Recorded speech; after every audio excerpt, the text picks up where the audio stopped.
नमो भगवते वासुदेवाय नमः। हरे कृष्ण। बोलिए तुलसा महारानी की जय, तुलसी माता की जय। आइए आज के वीडियो में हम तुलसी माता की कथाओं का श्रवण करेंगे। एकादशी व्रत के बाद पारण के दिन तुलसी माता की कथाओं का श्रवण अवश्य करना चाहिए। आइए अब हम सब मिलकर सच्चे दिल से तुलसी माता का ध्यान करते हुए तुलसी माता की कथाओं का आनंद लेते हैं। एक कथा के अनुसार एक कन्या थी। जब वह थोड़ी बड़ी हुई और उसको समझ आने लगी, तब से ही वह तुलसी माता की पूजन करने लगी। उसके प्रतिदिन का नियम था कि तुलसी माता जी का पूजन करने के बाद ही खाना खाती थी। जब वह कन्या शादी के लायक हुई, तब उसके माता पिता ने उसकी शादी करवा दी। कन्या को उसके माता पिता ने दहेज में भी एक तुलसी का गमला दिया। ससुराल में वह प्रतिदिन सवेरे उठते ही पूजा करती, फिर उसके बाद ही खाना खाने बैठती थी। उसकी 2 जेठानियाँ थीं। वो दोनों उसका मजाक उड़ाती थी कि बड़ी नियम धर्म वाली बनती है। उन दोनों को उससे बहुत ईर्ष्या होती थी, इसलिए वो दोनों तुलसी जी का गमला छुपा देती हैं। वह कन्या बड़ी मुश्किल से गमला ढूंढ कर लाती है, फिर अच्छे से पूजन करती है और उसके बाद ही कुछ खाती है। वह गमला ढूंढ कर लाती है तो एक दिन उसकी जेठानियों ने क्या करा कि गमला ही दूर फेंक दिया। कन्या ने खूब ढूंढा पर उसे गमला मिला ही नहीं। अब वह बहुत परेशान हो गई। उस दिन तो उसने कुछ खाया भी नहीं। उसका नियम जो था, उस कन्या की सच्ची भक्ति देखकर तुलसी माता उससे बहुत प्रसन्न हो गई और उसके कमरे में ही तुलसी माता का गमला प्रकट हो गया। अगले दिन सुबह जब वह उठी तो क्या देखती है कि उसके खाट के चारों कोनों पर तुलसी माता का गमला आ गया है। यह देखकर वह बहुत प्रसन्न हो गई कि अब मेरी तुलसी माता को कोई चुरा नहीं सकेगा। पूजन करने के लिए भी कहीं और जाना नहीं पड़ेगा और कोई मेरी तुलसी माता को फेंक भी नहीं सकेगा। वह तो जल्दी से उठकर स्नान करती है और तुलसी माता की पूजन कर लेती है। जब वह खाना खाने बैठी तो उसकी जेठानियाँ मजाक करने लगी कि लो, देवरानी का नियम धर्म तो पूरा हो गया। उससे पूछती हैं कि तुलसी जी की पूजा कर ली क्या? देवरानी धीरे से बोलती, हाँ, तुलसी माता की पूजा कर ली। जेठानियाँ बोलती हैं, कहाँ से कर ली पूजा? गमला तो हमने फेंक दिया था। देवरानी कहती हैं कि देख लो, मेरे कमरे में खाट पर तुलसी जी लगी हैं। जेठानियाँ बहुत शर्मिंदा हुई और बोली कि देवरानी, तेरी भक्ति सच्ची है, हमने तुझे बहुत परेशान करा, हमें माफ़ कर दो। देवरानी उन्हें माफ़ कर देती है और उसके बाद से देवरानी और जेठानी मिलकर तुलसी माता का पूजन करती हैं।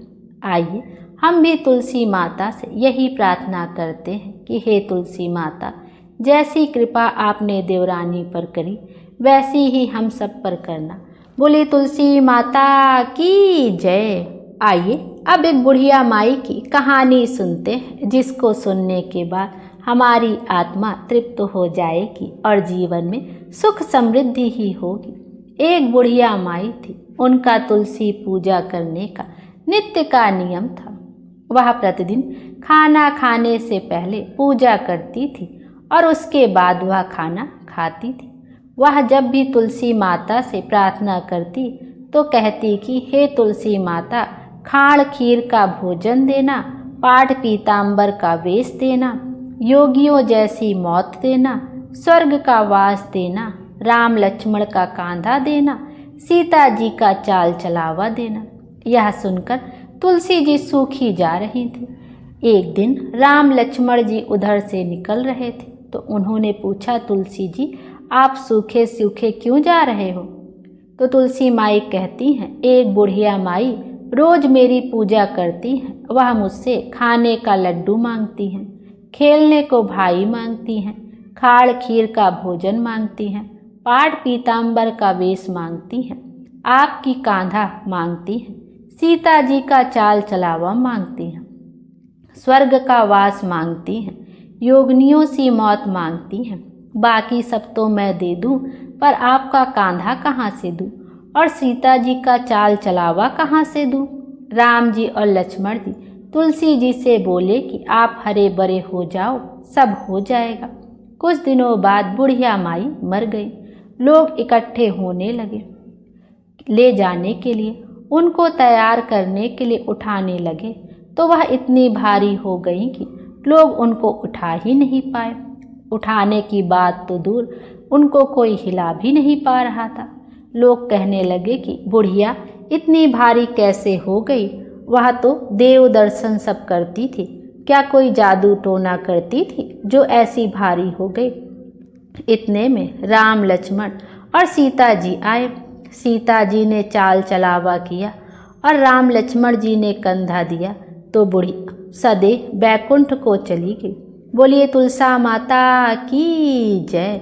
हे तुलसी माता, जैसे आपने उनको सद्गति दी, वैसे ही सबको सद्गति देना। बोलिए तुलसी माता की जय। आइए अब अगहन मास में तुलसी माता जी की सुनी जाने वाली एक अन्य कथा का श्रवण करते हैं। एक ब्राह्मण था, वह प्रतिदिन मंदिर जाता था। वह प्रतिदिन तुलसी माता की पूजा किया करता। वह तुलसी माता से प्रतिदिन प्रार्थना करता था कि हे तुलसी महारानी, मेरे आनंद करना। तुलसी माता ने सोचा कि यह ब्राह्मण तो बहुत सीधा और गरीब है और प्रतिदिन मेरी पूजा पाठ करता है, मुझे इसके लिए कुछ ना कुछ करना चाहिए। तो तुलसी महारानी एक दिन एक कन्या का रूप बनाकर बैठ गई और उस ब्राह्मण से बोली कि ब्राह्मण, मैं भी तेरे घर आना चाहती हूँ। ब्राह्मण ने सोचा कि 6 लड़कियाँ तो मेरे पहले से ही हैं और मैं 7 लड़कियों का कैसे पालन पोषण करूँगा, लड़कियों की शादी कैसे कराऊँगा, मेरे पास तो कुछ ऐसा भी नहीं है। यह वह सोच ही रहा था और सोच सोच कर परेशान हो रहा था।